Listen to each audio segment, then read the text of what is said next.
వారంలో 3 సార్లు food poison ఏం జరుగుతుంది, ఇక్కడ ఏం జరుగుతుందంటూ కూడా హైకోర్టు సీరియస్ అయింది. హైకోర్టు ప్రశ్నించింది. దీనికి సంబంధించిన వార్తా కథ ఇది. సో అధికారులు నిద్రపోతున్నారా అంటూ హైకోర్టు సీరియస్గా ఇక్కడ ప్రశ్నించిన వార్త ఇది.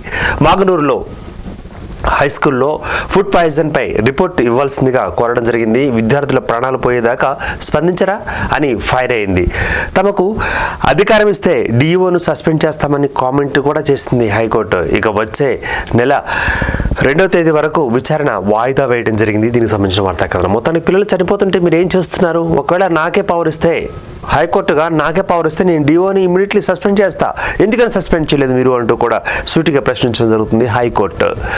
మొత్తం మీద 2వ తేదీ వరకు వాయిదా అంటూ దానికి సంబంధించిన వార్తా కథనం. మొత్తానికి అది ఇక గ్రూపులు కట్టద్దు అంటూ మరొక వార్తా కథనం మనం గమనించవచ్చు. ఇక్కడ తెలంగాణ ప్రజలు బీజేపీ వైపు చూస్తున్నారు అంటూ వార్తా కథనం మనం గమనించవచ్చు. తెలంగాణ బీజేపీ ఎంపీలు ఎమ్మెల్యేలతో చాలా మంచి సమావేశం జరిగింది. రాష్ట్రంలో మా పార్టీ వేగంగా విస్తరిస్తోంది. తెలంగాణ ప్రజలు ఇప్పటికే కాంగ్రెస్తో విసిగిపోయారు. అంతేకాకుండా గత బీఆర్ఎస్ దుష్ట పాలన జ్ఞాపకాలు వాళ్ళని ఇప్పటికీ వెంటాడుతున్నాయి. ఇప్పుడు జనమంతా ఎంతో ఆశతో బీజేపీ వైపు చూస్తున్నారు అంటూ సో ట్విట్టర్లో మోదీ ఇక్కడ వ్యాఖ్యానించడం మనం గమనించవచ్చు. దీనికి సంబంధించిన వార్తా కథనం. సో బుధవారం ఢిల్లీలో రాష్ట్ర బీజేపీ ఎంపీలు ఎమ్మెల్యేలతో కూర్చొని నరేంద్ర మోదీ గారు మాట్లాడుతున్నారు. గ్రూపులు కట్టద్దు, కలిసిగా పనిచేయండి అంటూ రాష్ట్ర బీజేపీ ఎంపీలు ఎమ్మెల్యేలకు ప్రధాని మోదీ స్ట్రాంగ్ గా వార్నింగ్ ఇచ్చారు.